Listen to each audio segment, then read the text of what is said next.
Well, I got a new turntable. This is a 1980s JVC L-A100. This is a fairly basic turntable, not an audiophile grade, not even close.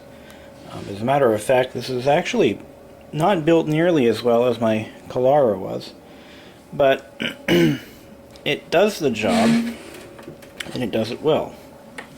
It's in very good condition. I'd be hard-pressed to say it was used much at all during its heyday. It's just a basic 2-speed 3345 model with an auto queuing feature, auto return, belt drive with a brand new belt. That was the agreement I had with the seller. He actually gave me the belt in the original packaging. I'm just polishing it up a little bit, trying to get some of the fingerprints off.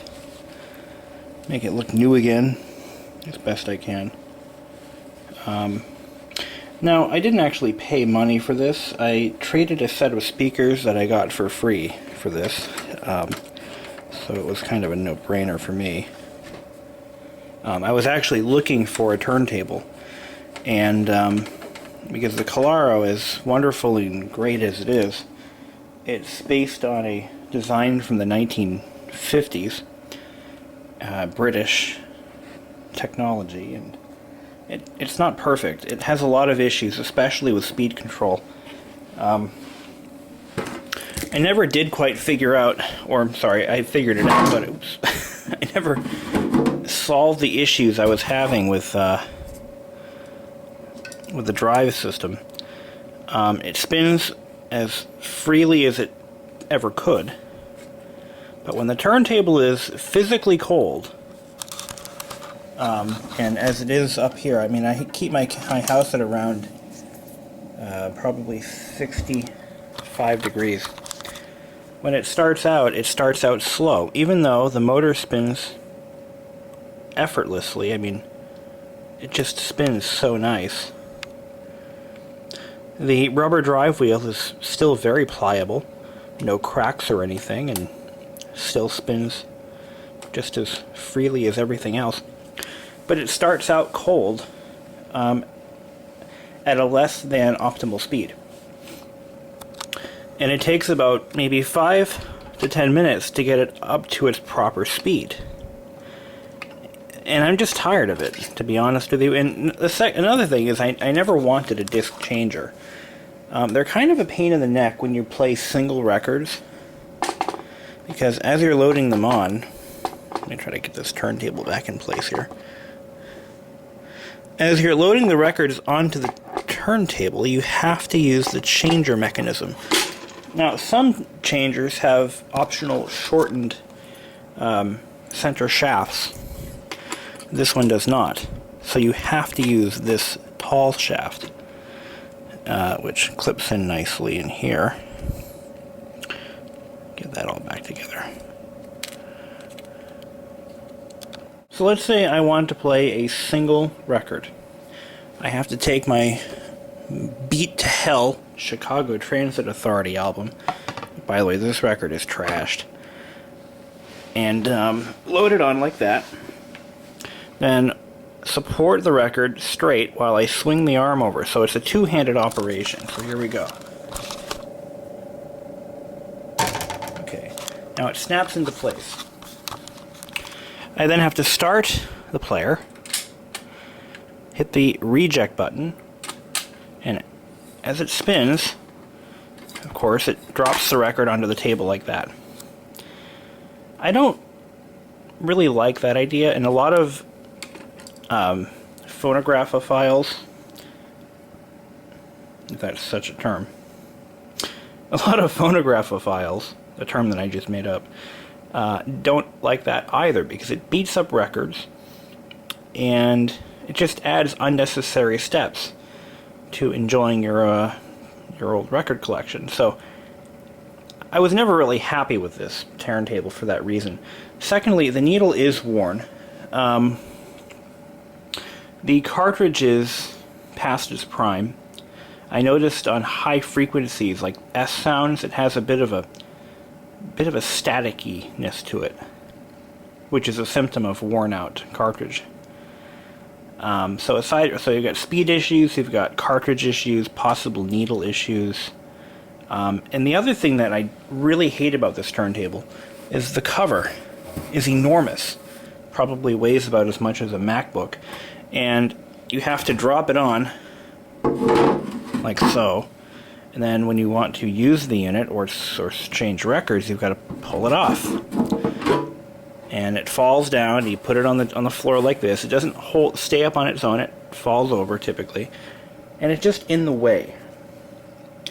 So I really wanted a good, low-profile, compact unit that's built well, acceptably well.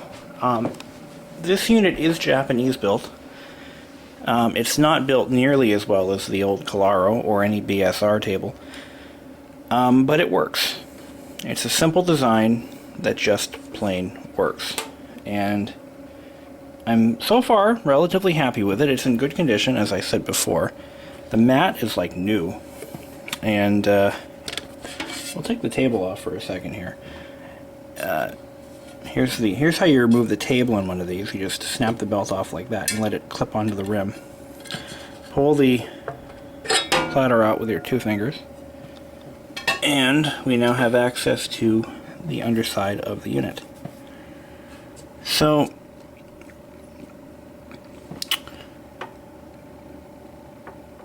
there seems to be some resistance to this shaft for some reason. Not entirely sure why. But the previous owner did go through it. In fact, it has a cast alloy bearing housing, I see, or bearing shell. This cover is, oh, I see. So the spindle and the arm assembly are under some sort of suspension, so okay, minimal suspension. It has a 2-speed motor. We'll start the queuing arm up. So it's electrically controlled speed. Whether or not the motor is regulated by any circuitry, I don't really know at this point. But what I do know is it maintains correct speed at all times. Oh, here we go. Here are the trim pots. So it is electrically controlled, and you can adjust the speed. So the trim pots are in here. You can access them with a screwdriver, I believe. The bottom cover is metal, and I should probably take a screwdriver to it and get a better look at what's inside here. But I'm not going to do that. I just picked this thing up, and I have no reason to do such a thing, so a little dusty in there. But this is plastic, and so is that. But the turntable is alloy, or aluminum, or something of that nature. I'm not really sure of a production date. With all these numbers stamped in here, nothing that I can make heads or tails of.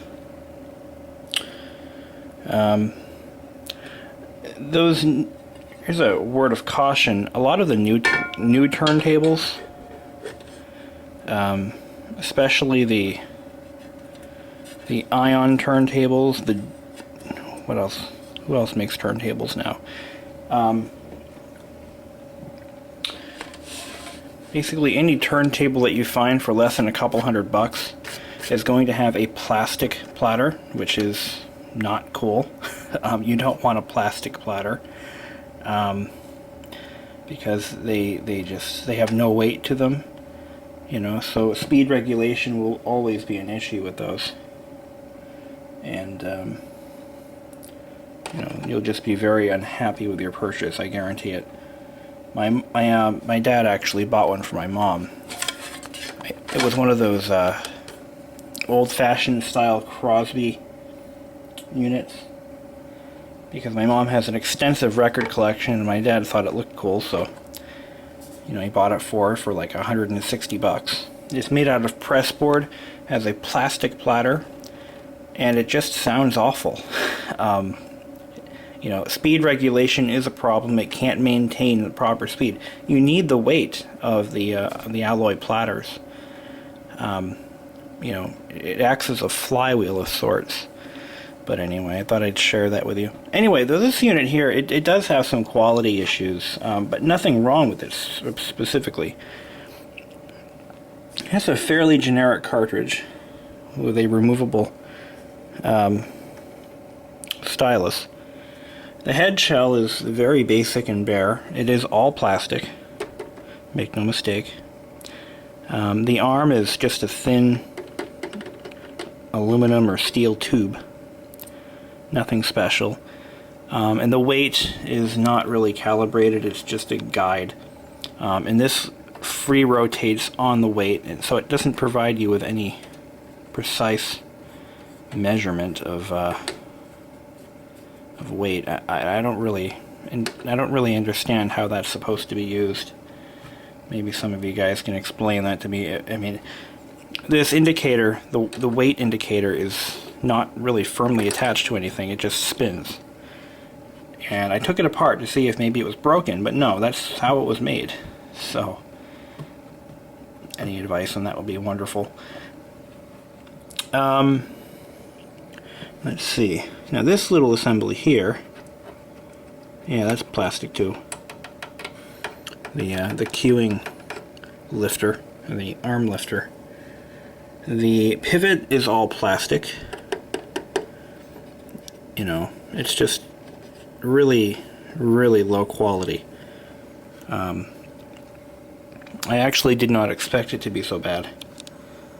But I have to say, despite the quality, it does sound pretty damn good. At least better than my Calaro ever did. So I'll try to demonstrate it for you. Let's see.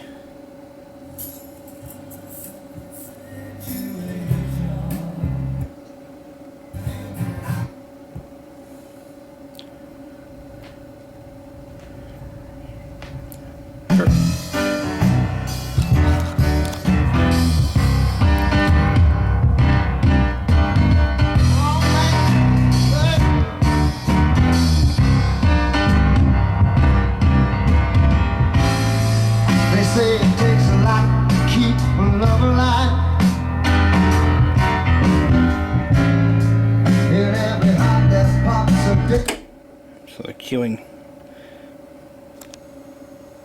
arm works pretty well.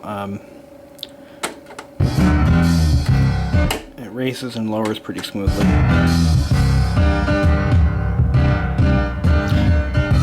Unfortunately, it doesn't always stop or drop in the same position.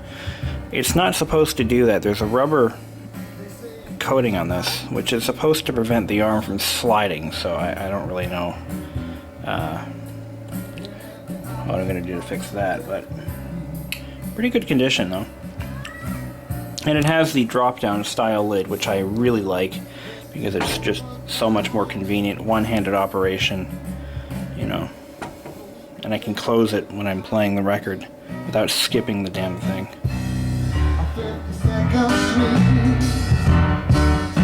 Now, let's see how it sounds on S sounds here. Here we go.